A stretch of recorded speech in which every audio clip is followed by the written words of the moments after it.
I prefer to use primes, of course, for portraits, but with this lens, my strategy for the 24-70mm is to shoot it at 70mm and to shoot wide open at aperture 2.8.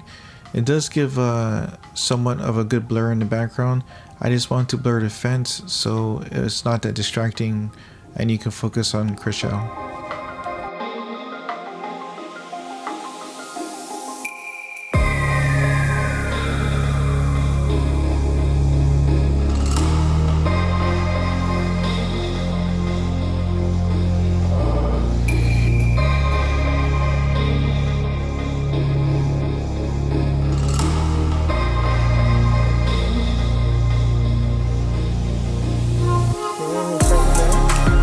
So doing the same thing, using this lens at 70mm at 2.8, it didn't really blur the background as I would like. I would like the background a little bit more blurry for more subject to background separation.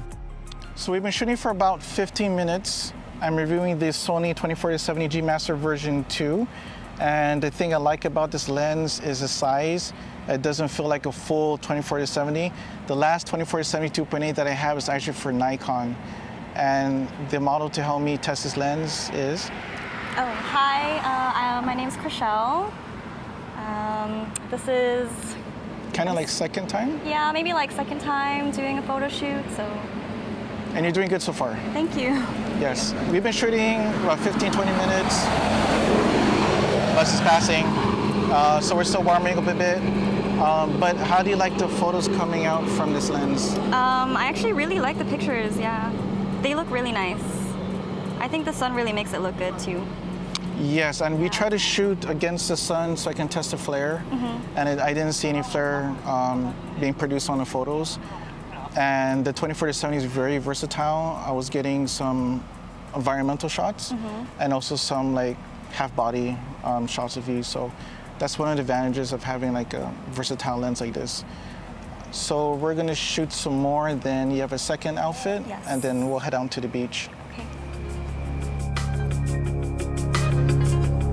2 and 3. I like how you're fixing your hair a little bit. Okay. This lens shot wide open at 2.8 aperture. It is super sharp. I did not even notice any blurriness along the edges of the frame. But as you can see, zooming in over 200%, very sharp lens, wide open. So some physical features is this lens has a large filter thread at 82mm. This lens actually has a special feature where you can change the zoom ring from smooth to tight. Just actually switch at the bottom. It has 2 custom buttons that Kryshel is showing you right now. And then at the bottom of the lens, I didn't really see it before, but there is a switch to turn the clicking of the aperture ring on or off. So I guess if you want it for video, you turn it off and it's really smooth. And then there's an iris lock where if you move the aperture ring to A, you can actually lock it so the ring doesn't accidentally move. Maybe if you're putting it in a camera bag or you're handing it, to someone and they accidentally move it. And then there is a AF, which stands for autofocus, not the other thing that everyone thinks AF stands for, and MF, which stands for manual focus switch. So with this lens at an expensive price point, it has a lot of features. So far, how are you enjoying the photo shoot? I'm having a great time. Thank you guys for making it, easy for me. Oh, you're welcome. And this is like your first official fashion shoot where you're posing versus the first. Like a professional. Yes. I'm much more of a fashion photographer, so. Sun's still up. We have one more outfit, and then the beach is actually just down that way, and you'll be changing into your second outfit soon. 1, 2, 3. I'm gonna wait for the car to pass. Just a little bit.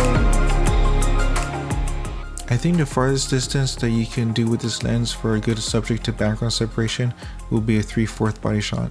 Kryshel's changing into her second outfit. Here are some internal features of this lens.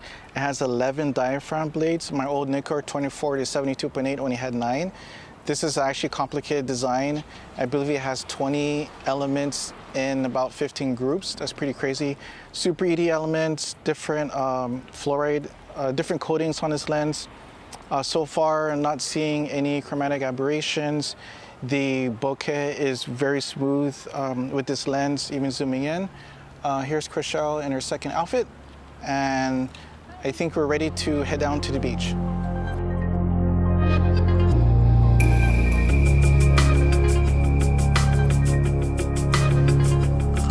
It's not visible, it's all hidden, yeah.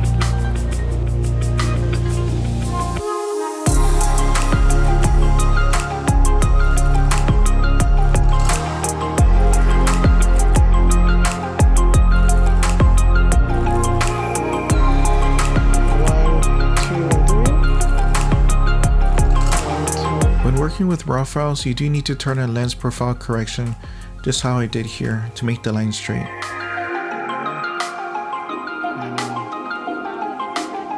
Yeah, so it's not like... I want to mention that I never had any problems with the autofocus.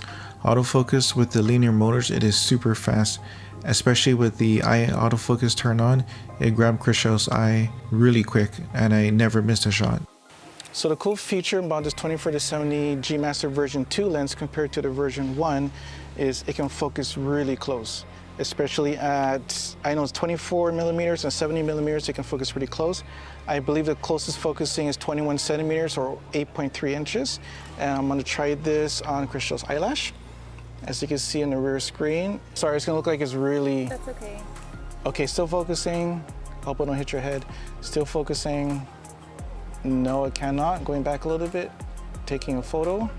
That was pretty close. 1, 2, 3. Smile just a little bit. 1, 2, 3.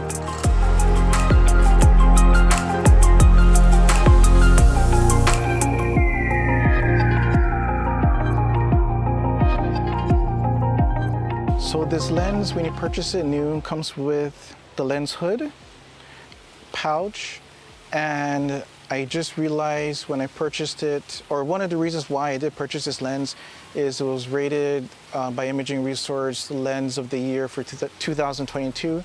And I discovered DxO Mark rated this the sharpest lens out of all the other 24-70s, and which is pretty interesting because this lens is very small and compact.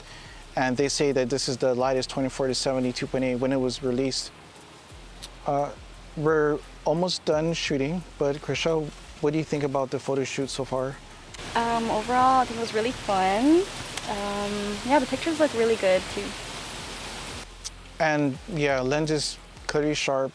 When we zoomed into your eyelash, we can see the eyelash glue. Yes. Yeah, that's really apparent there. And sometimes I don't know if it's good for portraiture, it being really sharp, because I do have to go in and maybe do some skin correction. But some people maybe when they travel, they may want it sharp for like buildings and landscape. Yeah. So we have about 5 more minutes to the sunset, so we're gonna try to do a couple more poses and before we end the session. 2 and 3, look back to the camera, smile a little bit. 1, 2 and 3, lean towards the camera. Good. 1, 2 and 3, a couple more. Overall, a really good travel, walk around, and even portrait lens. Of course, I would prefer prime for more subject to background separation, but you can actually get away with portraits using this standard zoom lens. So we're done with our photo shoot. It's getting kind of hot for some reason, no wind, but really great job, Kryshel, in your modeling. Thank you. In the beginning, I know you were kind of nervous, a little bit stiff, but towards the end, you really opened up and we got a lot of really good shots. Yeah. And as I was showing you earlier in the camera, just wide open at 2.8, very sharp images, and very contrasty too as well. But overall, what do you think about the lens, the photo shoot? The photo shoot was good. I had a great time. Cool. Thank you. Yeah. You're welcome. I really like the pictures. They look really good. Yeah. Yeah. I can't wait to go home, look at the photos on the computer, and just check out the sharpness and the contrast in general. I didn't see any chromatic aberrations. I didn't see that much vignetting. It could be software correction, but I didn't see any vignetting around the photo. Chromatic aberrations. Overall, I think if you do have the cash, $2,300 as of January 2023, I think this is like the perfect lens, kind of like do it all. Because I always say within the 24 to 70 range, 90% of your photos will come from that. And we did get some photos where the background's kind of blurred a bit. I mean, I just had to go close, zoom into 70. Yeah. Thank you everyone for watching Guam Photography. And if you haven't, please subscribe. Bye.